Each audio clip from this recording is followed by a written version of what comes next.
আসসালামু আলাইকুম বন্ধুরা, আশা করি সবাই ভালো আছেন। আপনারা স্ক্রিনে এখন যে দৃশ্যটি দেখছেন, এটি এমন একটি ঘটনা যা ইসরায়েলকে ভেতরে ভেতরে নাড়িয়ে দিয়েছে।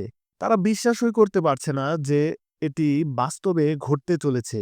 এই কারণেই ইসরায়েল জরুরি ভিত্তিতে যুক্তরাষ্ট্রের সঙ্গে বৈঠক করেছে এবং জাতিসংঘে প্রকাশ্যে নিন্দা জানিয়েছে। বন্ধুরা দেখুন, ছবিতে নিশ্চয়ই লক্ষ্য করছেন, আন্তর্জাতিক আণবিক শক্তি সংস্থার প্রধান রাফায়েল গ্রসি এবং ইরানের পররাষ্ট্রমন্ত্রী আব্বাস আরাকচি সরাসরি বৈঠকে অংশ নিয়ে একটি গুরুত্বপূর্ণ চুক্তি স্বাক্ষর করেছেন। যুক্তরাষ্ট্রের দাবি, এই সমঝোতা ইরানকে আরও শক্তিশালী করে তুলবে এবং শেষ পর্যন্ত তাদের সামনে সামরিক পদক্ষেপ ছাড়া আর কোনো বিকল্প থাকবে না। এখন প্রশ্ন হচ্ছে, কেন এমন প্রতিক্রিয়া?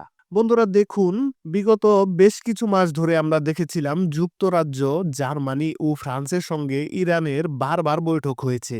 ইউরোপের দেশগুলো কঠোর শর্ত দিয়েছিল, ইরান কোনোভাবেই ইউরেনিয়াম সমৃদ্ধকরণ প্রোগ্রাম চালাতে পারবে না কিংবা পরমাণু প্রযুক্তি রাখতে পারবে না। পরিস্থিতি এমন জটিল পর্যায়ে পৌঁছেছিল যে মনে হচ্ছিল ইউরোপই হয়তো ইরানের বিরুদ্ধে সামরিক পদক্ষেপ নিতে পারে। বিশেষ করে জাতিসংঘের স্ন্যাপব্যাক স্যাংশন কার্যকর হওয়ার আর মাত্র 15 থেকে 20 দিন বাকি ছিল।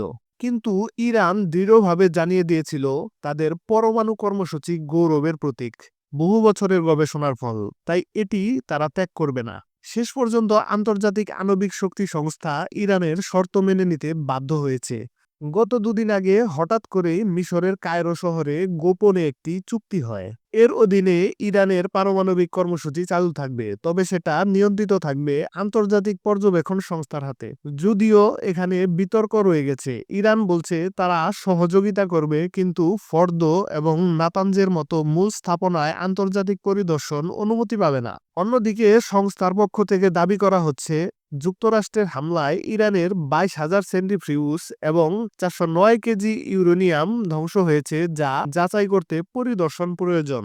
অর্থাৎ সবকিছু মিলিয়ে যেভাবেই হোক একটি সমঝোতা হয়েছে। আর এটি ইসরায়েল ও যুক্তরাষ্ট্রের জন্য স্পষ্ট বার্তা, ইউরোপ এখন ইরানের বিরুদ্ধে যে কোনো সামরিক সংঘাতে যুক্তরাষ্ট্রের পাশে দাঁড়াবে না।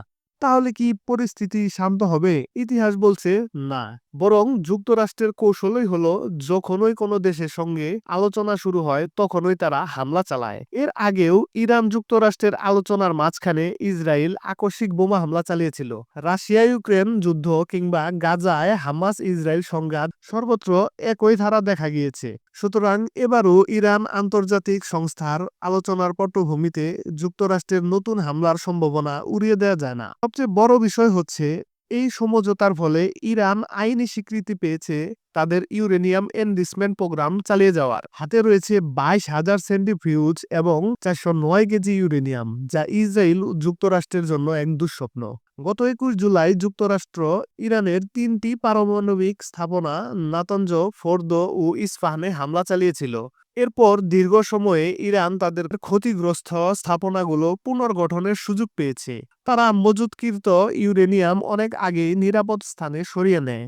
এখন অনেক কিছুর প্রমাণ লুকিয়ে ইরান তাদের মতো করে একটি প্রমাণ দৃশ্যমান করবে এবং আন্তর্জাতিক পরিদর্শকরা সেখানে গিয়ে যা দেখবেন সেটি হবে অফিসিয়াল প্রমাণ।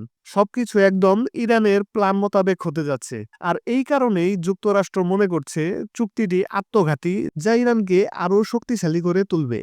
এখন যুক্তরাষ্ট্রের সামনে ডেডলাইন, আন্তর্জাতিক পরিদর্শকরা ইরানে প্রবেশের আগেই যদি হামলা করতে হয় তবে সেটা করতে হবে আগামী কয়েক সপ্তাহের মধ্যেই। ইতিমধ্যেই ইরানের সর্বোচ্চ নেতা আয়াতুল্লাহ খামেনি ঘোষণা দিয়েছিলেন, আণবিক সংস্থার প্রধান রাফায়েল গ্রসি ইরানে প্রবেশ করতে পারবে না, কারণ তাকে ইসরায়েলি গোয়েন্দা সংস্থার এজেন্ট মনে করা হয়। বাস্তবেও তাই হয়েছে। গ্রসি ইরানে প্রবেশ করতে পারেননি। মিশরের কায়রোতেই বৈঠক ও চুক্তি সম্পন্ন হয়েছে, আর সব শর্তই গিয়েছে ইরানের অনুকূলে। অর্থাৎ প্রথম ধাক্কায় জয় পেয়েছে ইরান, আর চাপে রয়েছে যুক্তরাষ্ট্র। এখন দেখার বিষয় আগামী দিনে যুক্তরাষ্ট্র কি পদক্ষেপ নেয়। তো বন্ধুরা, অত্যন্ত গুরুত্বপূর্ণ এই বিষয়টিকে কেন্দ্র করে আপনি ব্যক্তিগতভাবে কি মনে করছেন অবশ্যই কমেন্ট বক্সে লিখবেন। আজকের মতো এখানেই শেষ করছি। নতুন কোনো আপডেট আসা মাত্রই দ্রুত আমি আপনাদেরকে জানানোর চেষ্টা করব, তাই চ্যানেলটি সাবস্ক্রাইব করে রাখুন। তো বন্ধুরা, সবাই ভালো থাকুন, সুস্থ থাকুন এবং আমাদের বাংলাদেশকে ভালোবাসুন। আল্লাহ হাফেজ।